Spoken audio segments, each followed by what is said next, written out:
So thank you everyone who's stuck around for this session. I think being the last session of the day, I was chatting with the panelists as well as to how to make it more interesting. So I saw that two sessions here were having AI as a moderator. I was thinking I'll have the audience as the moderator and try to start this session with probably one question from the audience, and then probably I can set up the context also. Is there anyone in the room who has a question about this topic or in general about scaling digital first brands? But I thought this would be a better question to ask offline. फिर भी पूछ लेता हूँ. By the way, Neeraj Sharma, Accenture. It's relatively easy for challenger brands to quickly get some traction, scale up, pump in a bunch of marketing money, get some numbers going. It is very difficult to sustain that growth beyond a particular inflection point. What's going to be your strategy for that? Are you in this for the next 5 years only? Third year, get exit, 2 years, sustain it, let the brand die? Or are you going to be here for the long run, the two of you in particular? So I think it's already been a decade for me since we've been building this. We had almost 6 near-death moments in the last 10 years of building. And I think we are very prepared that we're gonna have a lot of challenges in future as well. And it's a part of building. To your question, I think it's a very valid point that our strength is that we are closer to the consumer and closer to the data, which makes us extremely agile in taking decisions, experimenting, learning and failing around it.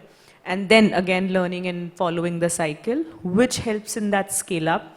But I think the advantage is, and probably one thing which we have to be very aware about is that for us to stay relevant, we have to constantly innovate and constantly, re-innovate ourselves. So how do consumers change? How do markets change? And what do we change as an organization, as brands, is something I feel has to be a constant journey. It's like PMF has to probably be looked upon every 6 months, 1 year is how we look at in terms of the jargons or in terms of the actual business problem, if I have to state. But I think constantly reinventing to staying relevant is the only way for us to keep on growing the way we are.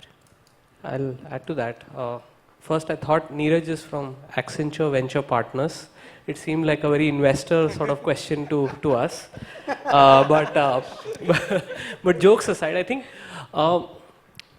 when we started the business, Neeraj, actually, we came from B School.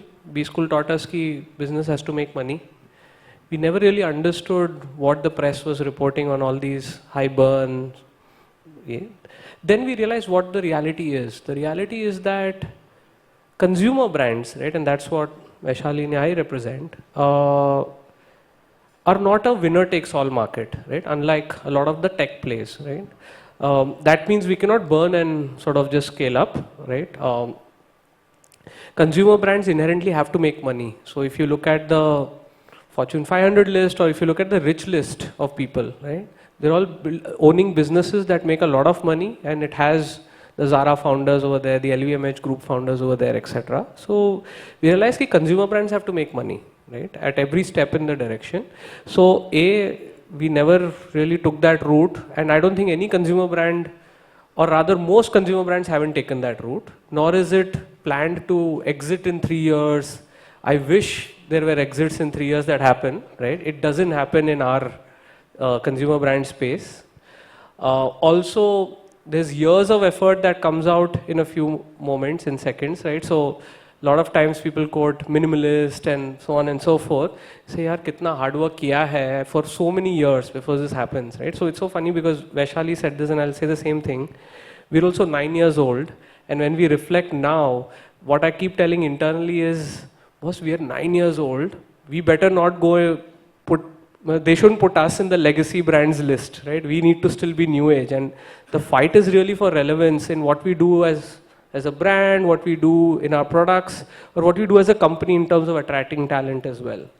The last part is, very honestly, on the entrepreneurship is not easy, right? And we can all say that, but I love it when Jensen Huang founder of Nvidia says it when he says, you know, there's a podcast that happened a few months back. They asked him, "Yaar, itna paisa kamaya hai?" Not that way, right? But bluntly, the podcaster said that, and he said, if given a choice now, I would never start up, right? And if he says that, and he's truly seen success, we all wish, you know, we were gifted Nvidia shares rather than, you know, Cadbury chocolate. So that's my request to the MMA producers even today. But that's the reality. If he feels that way, there is no shortcut to, you know, building and selling. That's definitely not what drives most of us. Yeah. So yeah, thanks.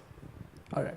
I think that's a great energizer to start this panel. Now that we have all of your attention, I'd pick up something from what Pradeep and Vaishali mentioned about digital first brands. I think, and the last session also was talking about that legacy brands today are embracing digital, and like it's become like an elephant in the room for them, which is there constantly, and they are learning how to learning how to move fast. And at the same time, you have digital first brands who are writing their own legacies. Like Pradeep mentioned that they're 9 years old, and probably once they turn 10, they would start being categorized as probably legacy digital first brands. I don't know what nomenclature would that be, but there's a lot to learn from digital first brands because they've changed the entire way of doing business. They've shown possibilities which were not existing before, and they've found, like both of them have found like niche which has now become mass. Like say a skincare product banking on coffee and caffeine. It's something that you won't imagine in a normal day. Or similarly with Zook, the vegan brands or the ethnic designs that you have.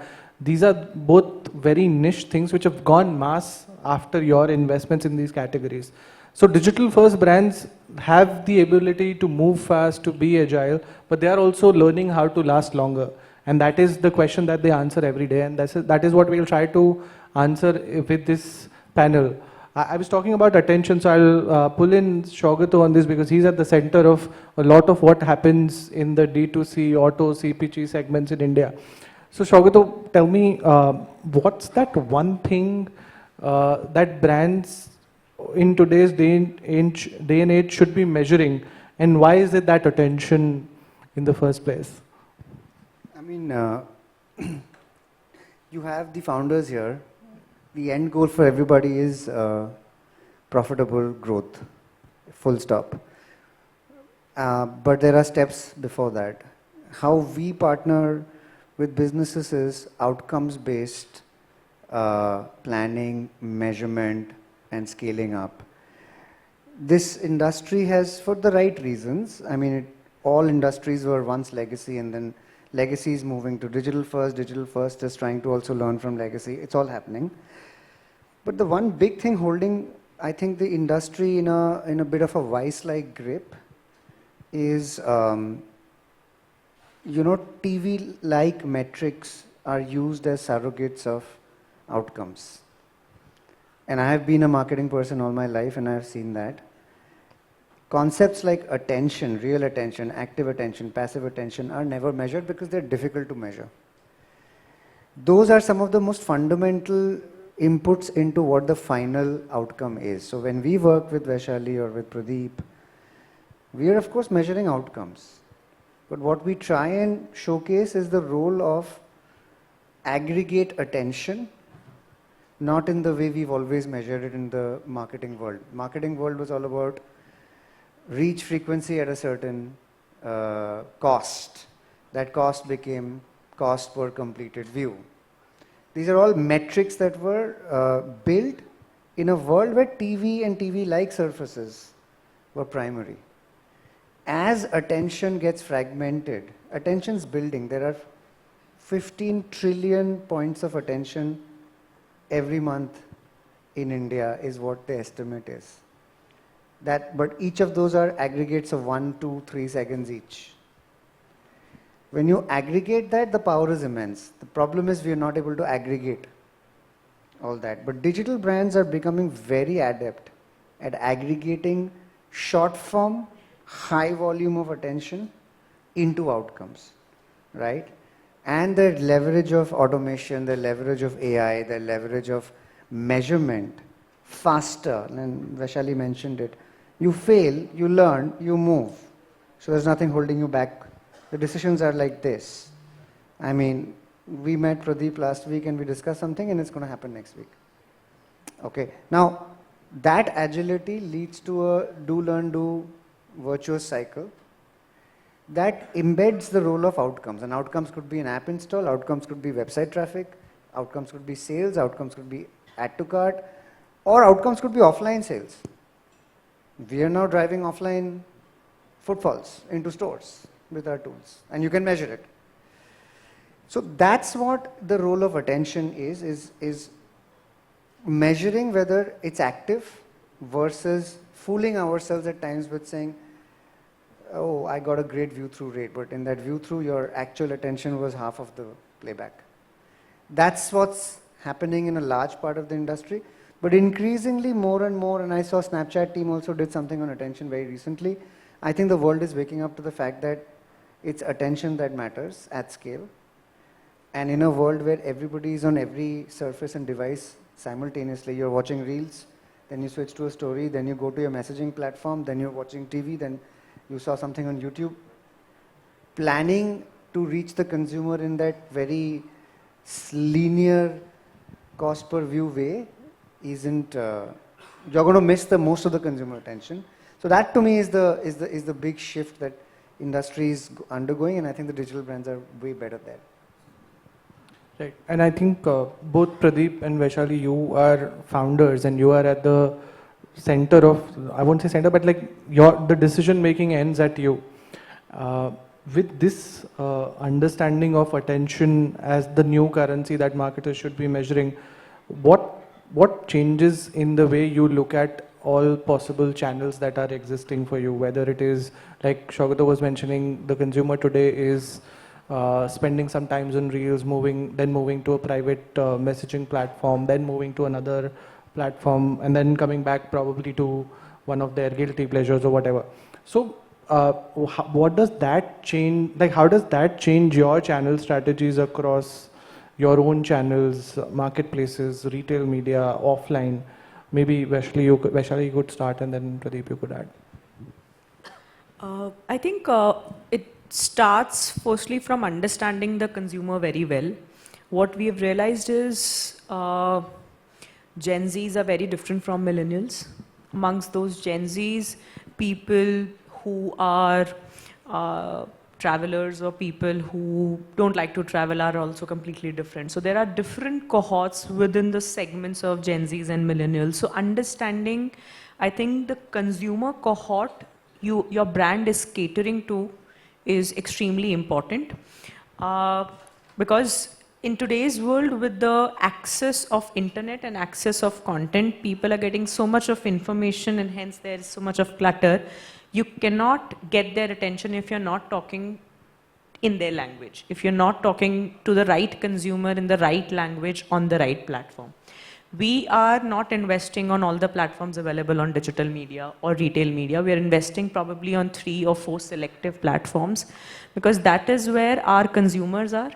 Those are the platforms where we feel our brand message can be rightly displayed, and that will lead to results. So I think focusing on the specific channels and focusing on the channel strategies is first, I think, very, very important. So first one is the consumer, and the second one is focusing on your marketing channels and what does consumers need on those channels. Third, I feel is what at least we have realized while working over time is every 6 months we have seen trends changing. We have seen digital media evolving, and with that evolution, the consumers are evolving as well. The need states of consumers, the way they want to look at products and the way they want to consume products, it has changed.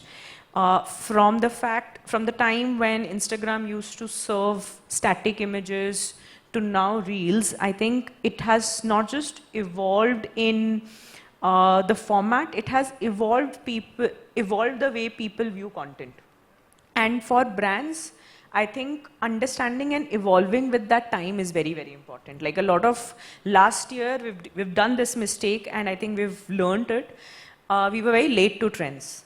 Reels probably was one of the fastest growing platforms. On those, the partnership ads were growing very well, and we were nowhere close to doing that on our brands. And we realized that, okay, it's not just we can wait and see how it will be working for the brands. We have to jump on the platform, we have to jump on the new trend and new content consumption platform and be at it very fast. So I think I think adopting very fast and failing and learning is the only way probably this entire objective of solving for attention can be solved. Right. And I think you rightly put it, like you just have to be where your consumers are, and like if they are at like 5 different platforms, you need to figure which ones eventually work for you. Pradeep, what are your thoughts on this? Yeah, I mean, we are still learning. We're a long way away, and Chaugata knows he's already taught us a few things that we need to go and do, right? But at least our story has been this. When we started, we were one of the bags brands from Chembur. We luckily had Instagram to tell our story to Pan India. So we said one channel we understand, we put out good content, we'll work with, they used to be called influencers earlier, now they don't like that word, so I'll call them content creators, right? We'll work with them, and we'll be able to run ads because it was a pay-as-you-go model, right? We could start with 100 rupees, not by spending ₹1,00,000 for a billboard.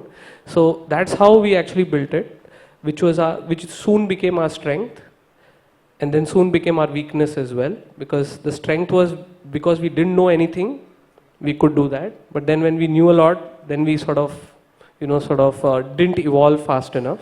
We made the same mistake that Vaishali mentioned, right, of not adopting to the new things that were there on Instagram as a platform.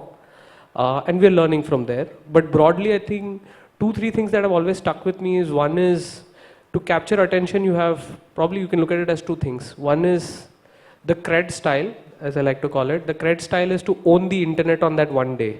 That one day cred will own the internet. That means cred will be there everywhere. Ki Ravi Shastri is opening a bottle of not water with something else, and you're going crazy about that. So that is one style of owning the internet. That can help you sort of own the internet for some time after that, but it will sort of fade off. We're not in the business of just signing up a lot of people on that one day and then, measuring the whole DAU, MAU curve of all of them. The second is to be always on, which is a function of budget, of course. And that's what we do traditionally better.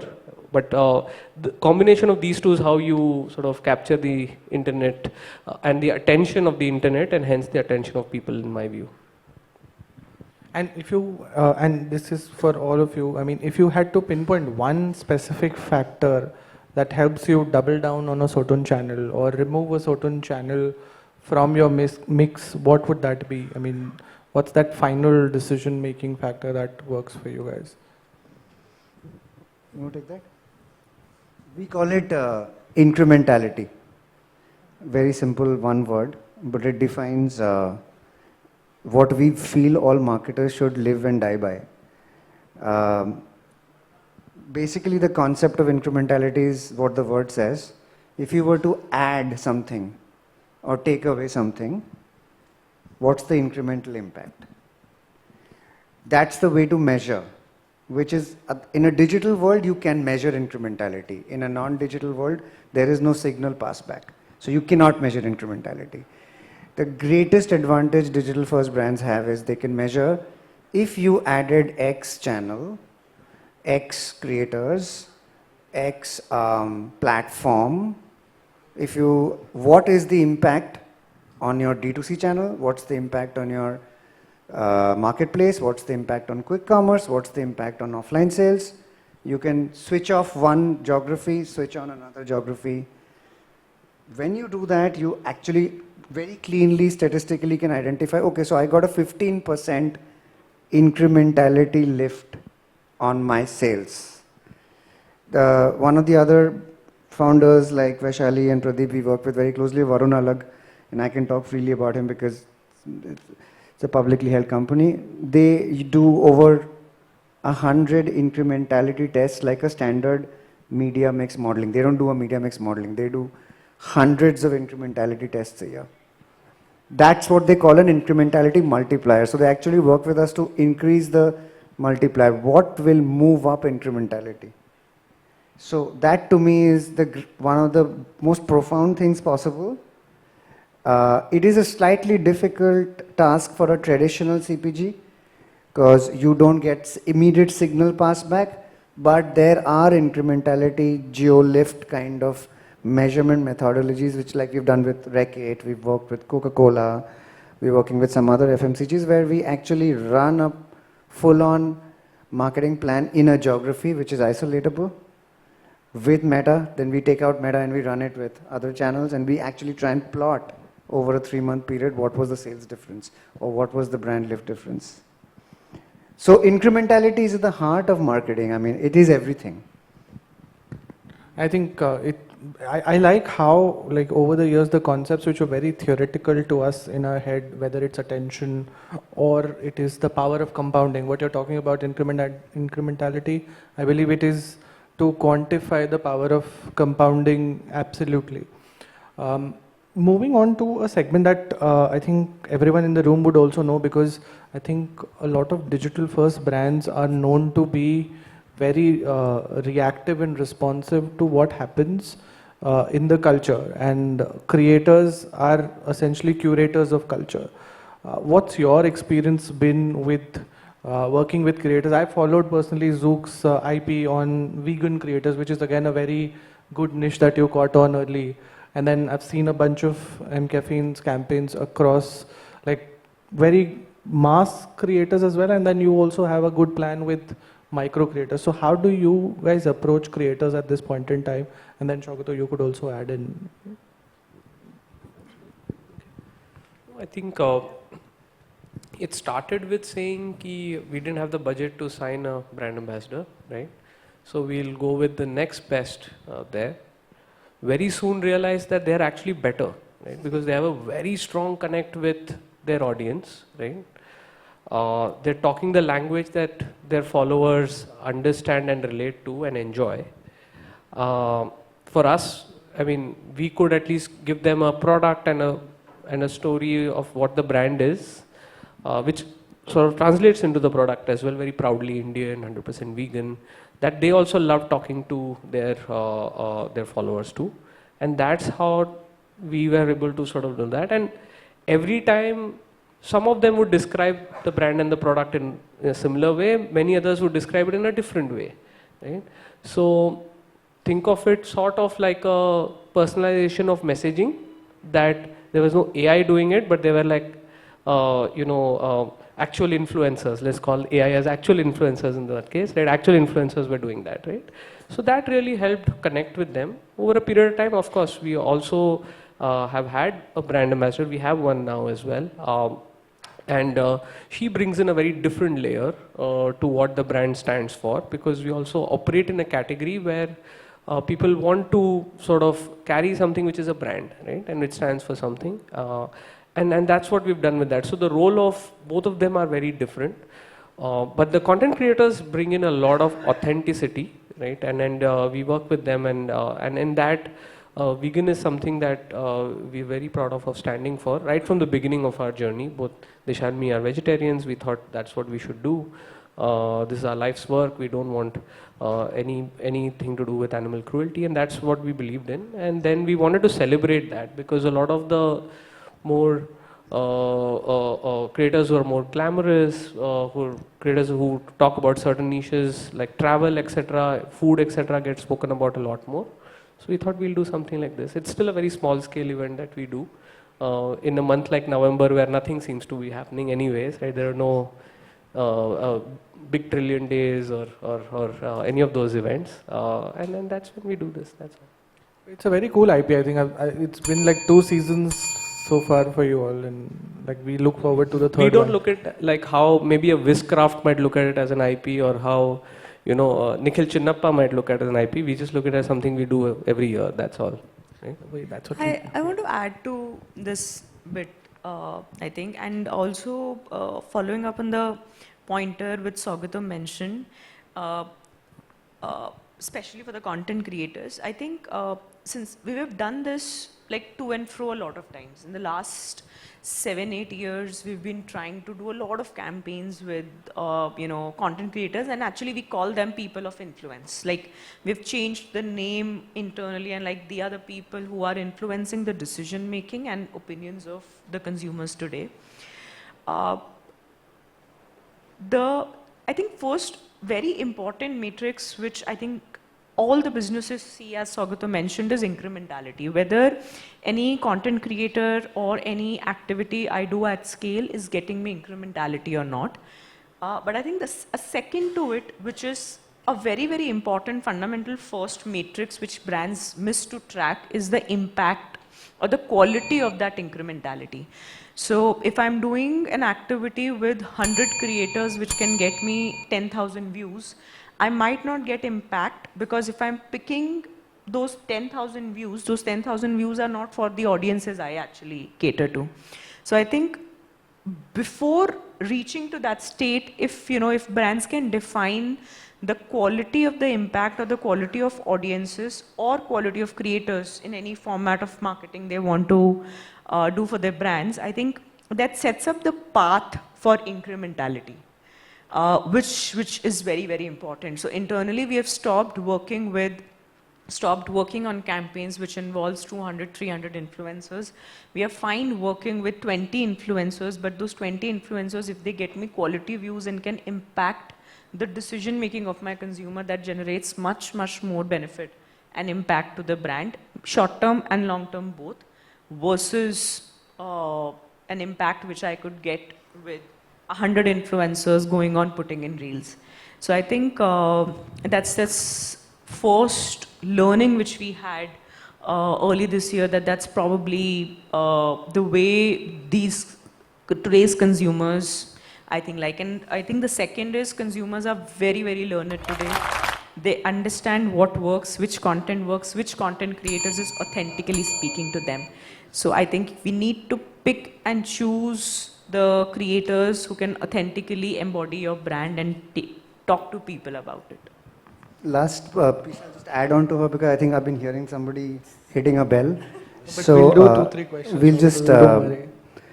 on this point of quality, we were listening at Meta, and we also agree in a platform that large, it is important to introduce the dimension of quality. So we call it value optimization.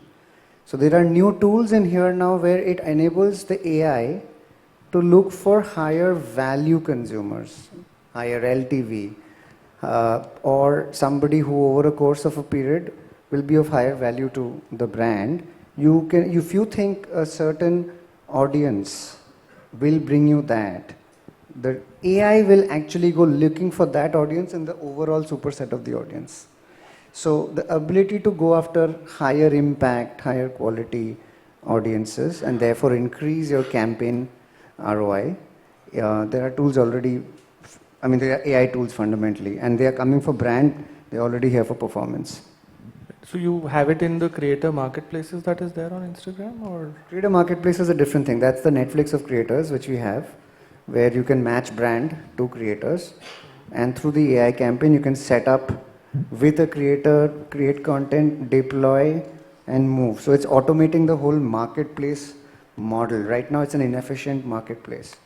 There are teams that will bring creators to a brand and say, hey, these are the 10 creators you should do. We're trying to solve that massive problem by saying, is there a place where there are 100,000 creators verified with all kinds of stats, analytics, and it just allows a Vaishali or a Pradeep to straight away look for a certain genre, what are, categories they've been involved with, what's their content like, who are their audiences, which geography, go there, tie up with them on the marketplace. They build the content for you. You can deploy, the handshake happens there.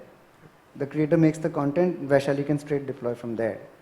Because right now the bigger other issue is not just the finding those creators, but brands are spending inordinate amount of money on the creator. But that creator content is not reaching the right audience. So So Vaishali touched upon this by saying partnership ads. That's the tool that says, can I take the creator content to MKFin and Hyphen's audience? Which is standard media principle. We always learnt it in our first weeks on the job. But if in this glam and show of the creator world, people tend to forget some of these basics. You're making, I mean, the creators are really raking it in. But what's happening for your brand? Like, are you reaching your audience with that? Are you deploying standard AI tools and standard outcome measurements? Because everybody gets very excited. Oh, I just deployed this creator and look at the number of likes and comments. It does not matter. It's a vanity metric. Nobody cares. It didn't move your brand. I think one more trending. We have to call it a day. Yeah, we'll just wrap it up. Got it. We'll just wrap it up with one last piece of advice from each one of you for the marketers in the room. Maybe. Yeah. Incrementality is everything. Experiment more and more, learn fast, fail fast. It's an art and science, so be comfortable with both.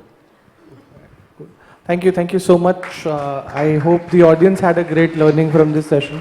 I had a good learning experience for sure.